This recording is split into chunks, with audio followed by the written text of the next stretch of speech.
Konnichiwa, Vesere desu. I've got a video about a little trip that I went on recently for you today. So, before I get onto that, I just want to introduce you to my map of my adventures. The furthest I've been is here. When I came back from England recently, I arrived at the airport here and got the Shinkansen bullet train all the way across here, across the coast and up to Tokyo. So that's the only reason I've been there, briefly. But mostly I've been around this place. So I've been to Tokyo a few times in various places in Tokyo, but this red space here is Gunma. This is the prefecture where I live. In fact, you can see here my home in Oizumi and where I work in Ota, although I actually work in various places around here. So, today's adventure, a couple of other ones I've been on, like some of the, can you see that? Volcanoes I've visited, Mount Akagi, Mount Asama, oh no, it's Haruna. Mount Asama's down here. What's that one? Oh, that's Kusatsu, where I went skiing in the winter. But the other day I went on a little adventure. I had a day off work. Well, I've got a week off work at the moment actually, for Obon Festival. So I decided I'd travel, rather than going all the way into the mountains up to the north. I thought I'd go on a nice adventure, but I didn't want to go very far. So I looked into just what was a little bit north of me in this area here, and I found a couple of nice little places that looked interesting to go and see. So there's this shrine here, Nagusa Itsukushima Shrine, and I thought that looked interesting. The path to it would take me from my home north and then kind of into this weird little bit of settlements here, through here, up into the mountains, up through here. I have to go round all the way through here and then into this sort of, like, seems like in the middle of nowhere, an interesting looking shrine. And I looked at the pictures and they look kind of interesting, so I thought it would be a fun place to travel to. It only took me about an hour to get there, so I thought that'd be worth coming to. So today's video is about my little trip just north of where I live into this shrine place up here.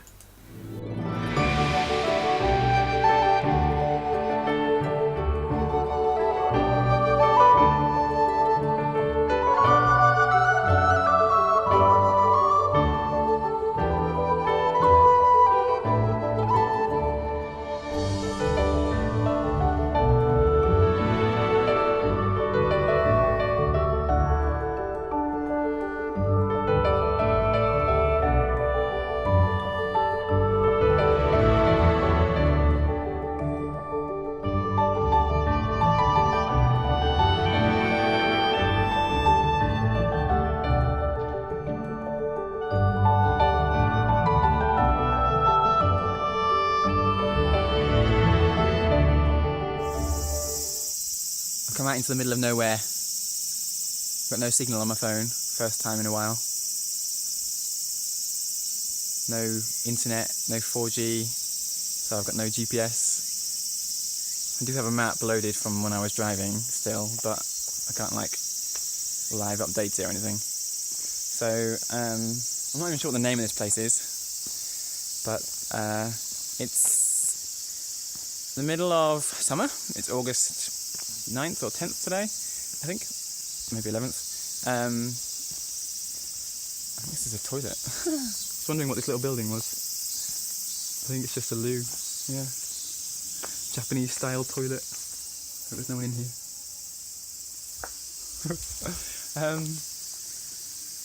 So, it's middle of summer. It's not too hot here actually, I guess because of the shade. It's been really hot recently, like 30 degrees plus every day. I've come prepared today.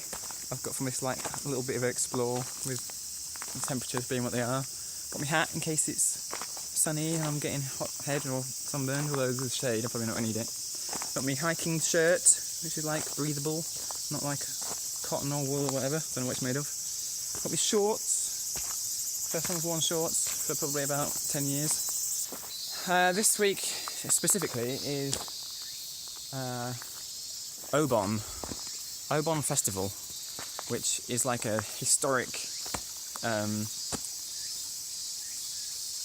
national holiday in Japan, in which it's like the original belief of it, although like a lot of English holidays, the original reasons have kind of been ignored for a long time. The original purpose of this holiday was something like, I don't fully understand it, but something like your ancestors, it's like a day to return to your home, your like ancestral home, where you grew up or where your ancestors lived, to tend to the shrines in your homes. Because Japanese people kind of honour their ancestors, and they like keep a family shrine and a family gravestone thing. So this is a holiday festival where you're supposed to return to your ancestral home, tend to your shrine, maintain things, touch base. I think there's a belief, one of my students mentioned that like your ancestors will actually return to their home, or come from wherever they are in whatever ghosts do, and come back to their homes, and you're supposed to like do the shrine and say a prayer or ring a bell or something. So that's Obon Festival. So I've got a week off work anyway. That's the gist of it. Got a week off work, and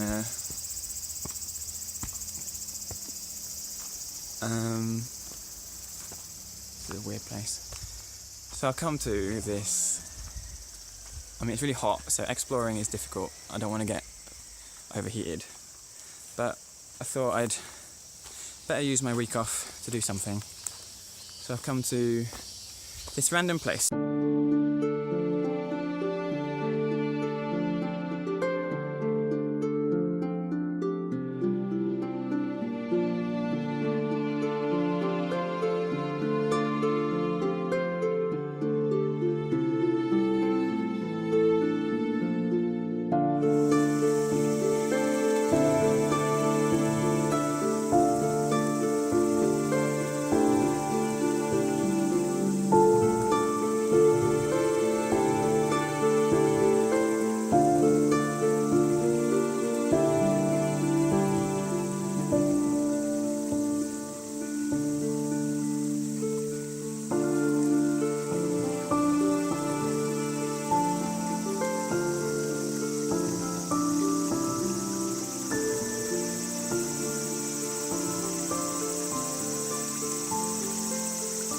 So this is an example of like a shrine, which you'd find. This is a fairly sizable one, decent size, but very old, obviously like not very visited very often. It's not a massive tourist attraction, it's just a shrine in the middle of the mountains, in the middle of the woods. So it's fairly big size, as you can see. So you've got like stairs to go up to the like offery place.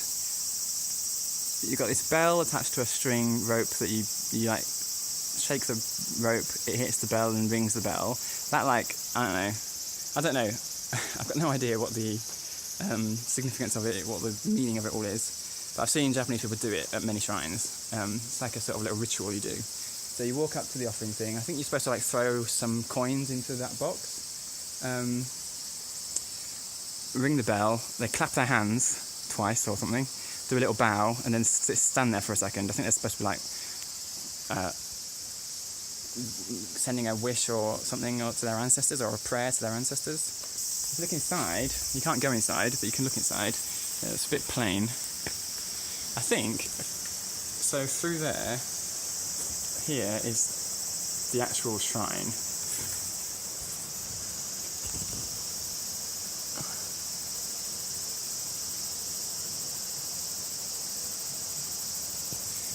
So it'll be somebody's job to like maintain that. And you come here and ring the bell and everything and pray to that shrine. But I guess it's like too holy or too pristine to allow anyone to go up to it. Only if you're the guardians of the shrine. I mean, you can see like the supplies down here. They've got some little store of supplies. Somebody's job is to maintain this shrine. You know, probably they come along here and go up the little stairs to get the little box of supplies, go in the side door there, give it a sweep, make sure there's no people living in there, I guess, or animals or something. Yeah, anyway, so that's shrines. So I'm going to go down and find out about this rock now. Over this bridge here, you can go down here into this little, under these big rocks.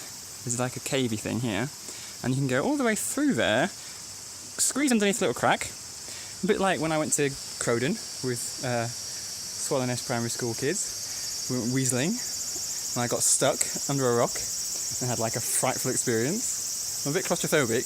I used to be, when I was a kid, afraid of small spaces. So I went weaseling, squeezing in the rocks and stuff. It was all about squeezing under rocks into small spaces. And some of the kids decided they were going to squeeze under this one place, which the guide wasn't sure about. But somebody went first and eventually got through all right, and then everyone else followed. So I was like, all right, I'll do that. And I got stuck. So I was like feet in the air behind me, hands in front of me, having squeezed through this tight space. Big helmet on, so I was like couldn't easily pull through again. Had to be pulled back out of there by the guide, who thankfully was able to do that without any problems. But anyway, just saying, a bit traumatic. So, going under here, squeezing under another rock, sounds like a great idea, doesn't it, don't you think? And apparently, well, you can come out the other side and walk back out here, this way. So, what do you reckon? Should I have a go at squeezing underneath the rock again? If I get stuck, who's going to rescue me this time? That's the bridge I was just crossing in. There's this little woodeny bridge thing that goes behind this rock on the floor and down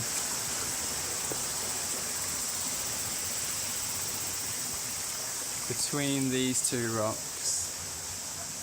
So just through here, I believe you can crawl under there. I'm gonna go into the rock.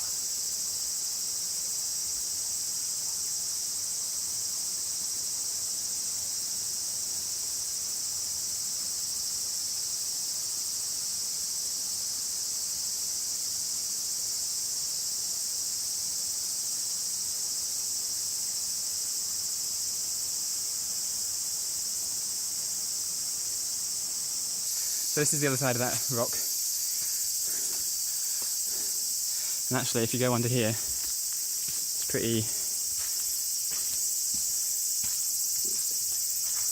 like, it's kind of scary looking.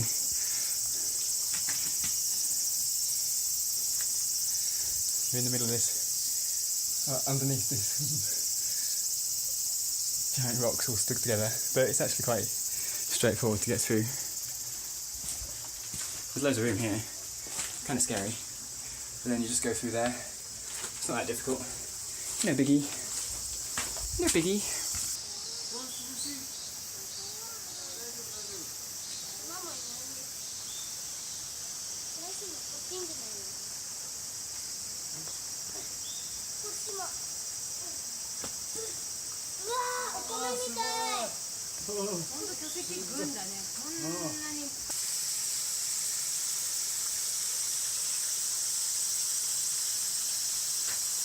This sign says the name of this location, this shrine. So these kanji mean...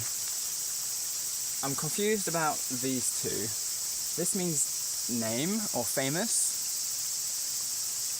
This means grass, as in like the plant. This is no, the hiragana no, which means it's like the possessive. So, like I guess maybe this is the name of this area, or of a god or something, I don't know really. And this is the name of this shrine, which belongs to this area, or this god or something, whatever this is. I don't know how you pronounce that, or what it means really. But this one, I do understand. So this is like great, or super, or gigantic. This is rock, or stone, and this is group, like collection, gathering, group. This is actually in the name of Gunma. My prefecture where I live, Gunma, this is the first kanji in Gunma. And the second one is horse. So Gunma literally means like herd of horses, group of horses. So this is the same one, Gun. I can't remember how to pronounce these, but basically it means giant rock group. Right, so a group of giant rocks. This is the place we are in. It's named for the giant group of rocks. Which we've already seen many of. Here's another one with a big split down the middle. It's quite interesting. This seems to be some sort of little mini... I mean, again, there's this rope thing, which means that this is meant to be binding some kind of spirit kami here. I like the way the rocks split down the middle. And they're tying it together with these ropes.